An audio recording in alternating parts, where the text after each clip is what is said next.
What's up, everyone? So Google just agreed to pay $30 million for tracking tens of millions of children on YouTube. My guess is that most people will see that number and think that it sounds kind of like accountability, but it falls incredibly short. And I want to walk you through what actually happened here because the math tells a completely different story than what we're actually seeing in the headlines.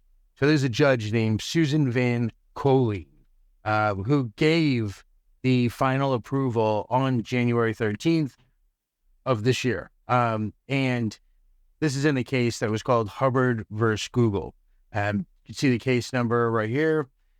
It was in the Northern District of California, and the litigation dragged on for 6 years. And it's kind of typical of federal cases. Typically, they last a prolonged period of time. It's not something that has a quick turnaround. But keep in mind, YouTube was founded in 2005. And it may seem that it's been around for forever, but it really hasn't. And the FTC complaint came in April of 2018, meaning 13 years of operation passed before anyone in the government actually did anything with this entire thing. The class period only covers July 1st of 2013 through April 1st of 2020. And when I say class period, I mean the class action lawsuit, when they're looking at the time frame that they're looking at. And Google gets the, pass, if you will, for the first 8 years of tracking from 2005 to 2013, as if that data collection didn't actually happen. So that leads us to the question of what was actually collected? And it was IP addresses, geolocation data, and device info and serial numbers. So persistent identifiers, cookies, that end up following you around the internet, basically, so that their advertisers can build a better profile on you. The issue is that all these profiles were built on children under 13 watching things like nursery rhymes and cartoons. And COPPA, which is the Child Online Privacy Protection Act, has required parental consent for this since the year 2000. And YouTube, being who they are, they just ignored it because they don't care. It's kind of like watching the federal prison system just not follow federal law because they're basically untouchable. And then Congress has to actually enact things to be able to get them to follow the law. So with, massive companies like Google, a lot of this stuff this is how it works, right? Me and you would be indicted, but for them, it's a little bit more paperwork. Anyways, YouTube's defense was that they operate a general audience platform for users 13 and older.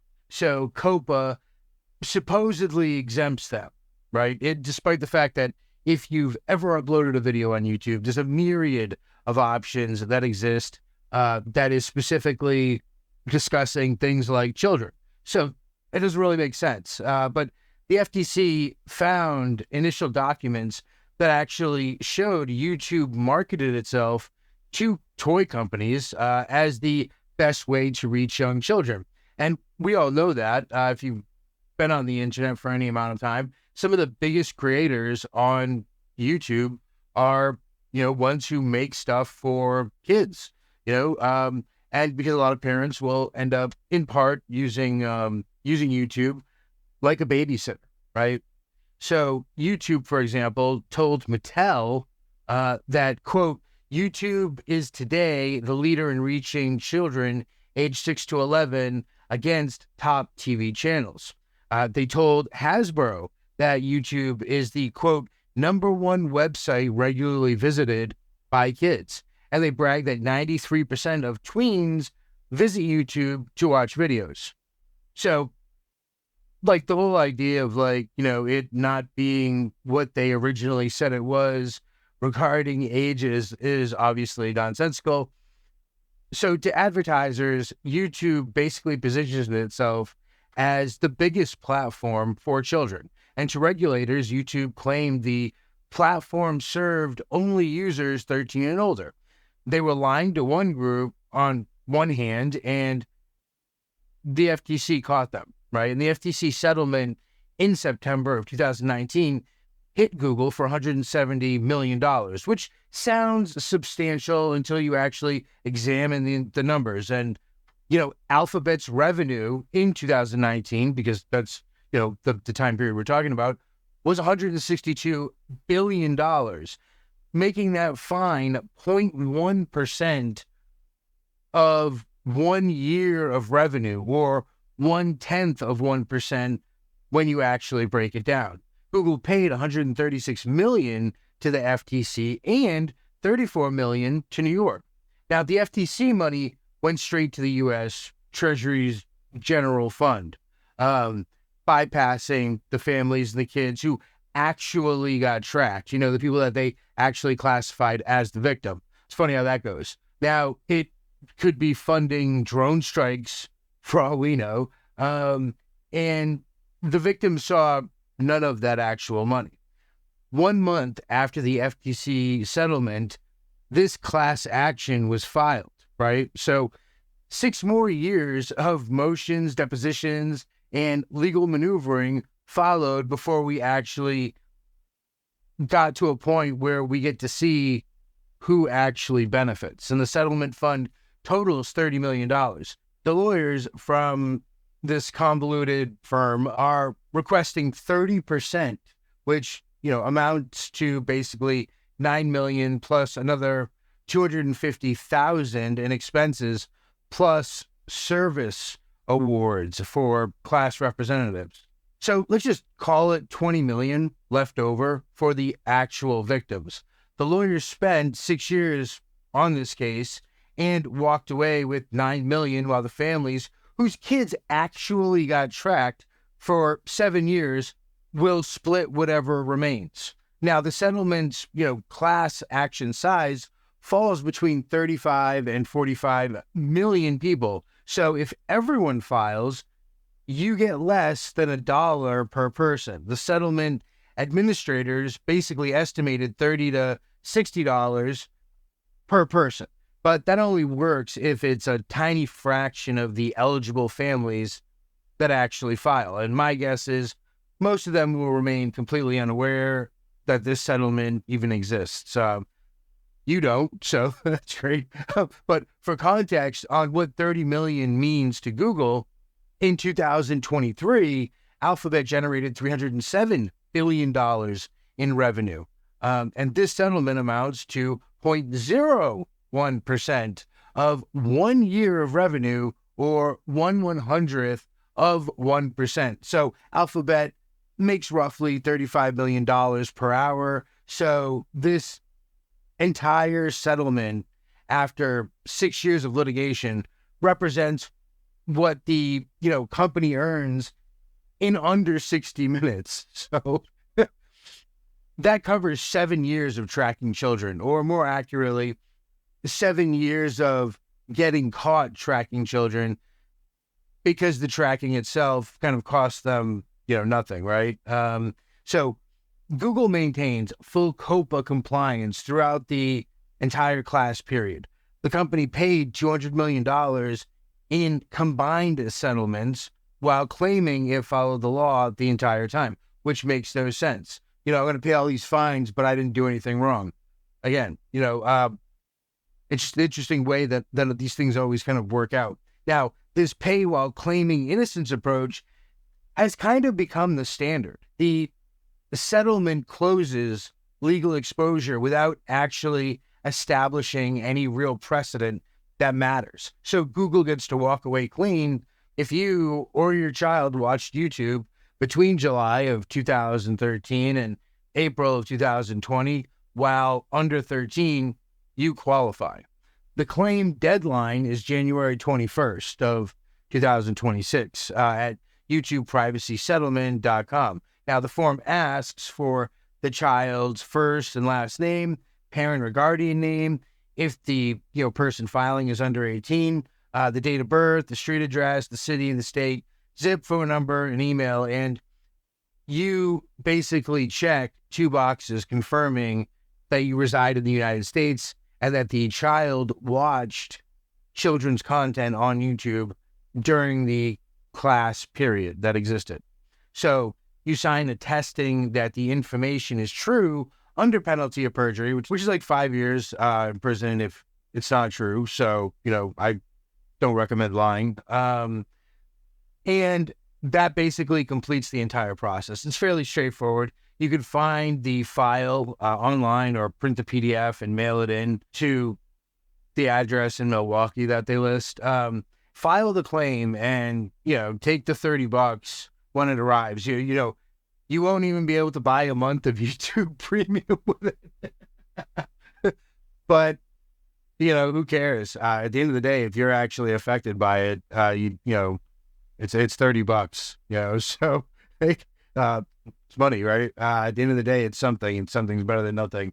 So the payout doesn't really change anything, but at least it comes out of Google's pocket instead of staying there. For actual operational security, if you want to stop the tracking that's going forward, Privacy Badger from the EFF fails here because YouTube, tracking is first party rather than third party. So they track you directly through their own cookies rather than through advertising networks. So your options are alternative front ends that strip out the tracking entirely before it actually reaches your device. So, Invidious is an option. It's a privacy respecting front end for YouTube.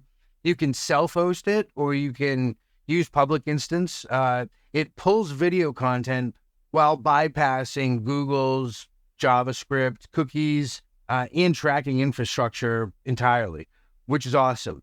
The interface is kind of minimal, but functional, which is kind of the point, right? You basically can search, you can watch, and you can leave the Google servers blind to your actual activity. Now, the public instances that exist of it go down kind of often, but the project maintains a list of ones that are actually functional and working.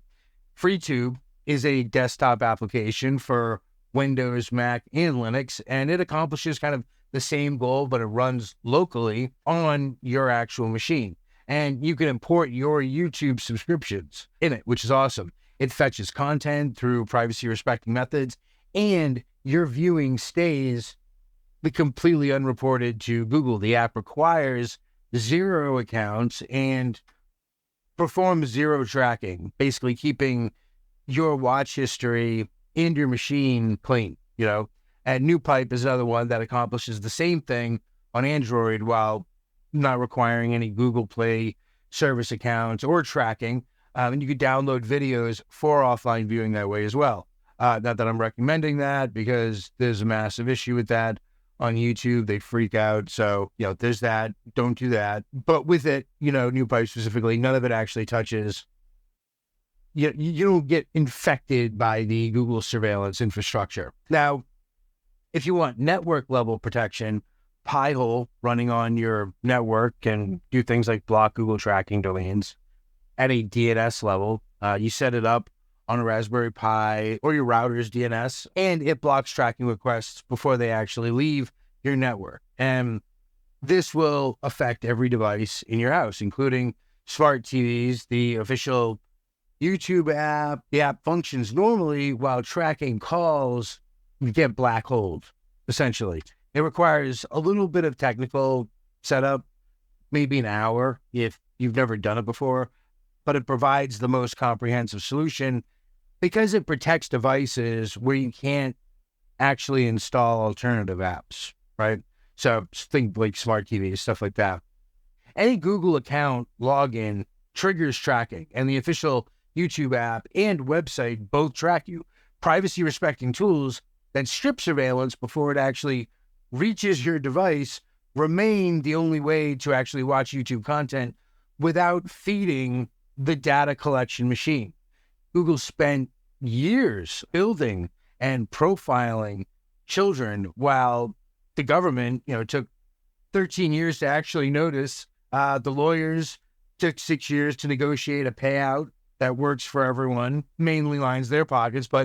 And like I said before, the families get, whatever is left over. And that kind of system really worked exactly as designed. It's meant to work, not for the people who actually went through the being tracked process, but everyone else in the system. That's, God level people. So COPPA functions kind of as a compliance checkbox that companies budget around rather than, genuine protection for children. And, if you've been watching YouTube through official channels, you really have a decision to make about whether that kind of convenience justifies tracking or whether switching to a privacy respecting front end makes sense for you. If I was going to cite another thing, I would say, like, for example, in Brave, you can actually go disable a bunch of different things that are native to YouTube. I, for example, have shorts disabled and a bunch of other annoyances, it's a really cool feature that exists in Brave that I don't see in a bunch of other browsers. But the important thing here is to be safe, be aware, because there's adversaries out there. And thank you all so much for watching till the end, and I'll see you in the next video. Go get your $60 or whatever. Don't forget it.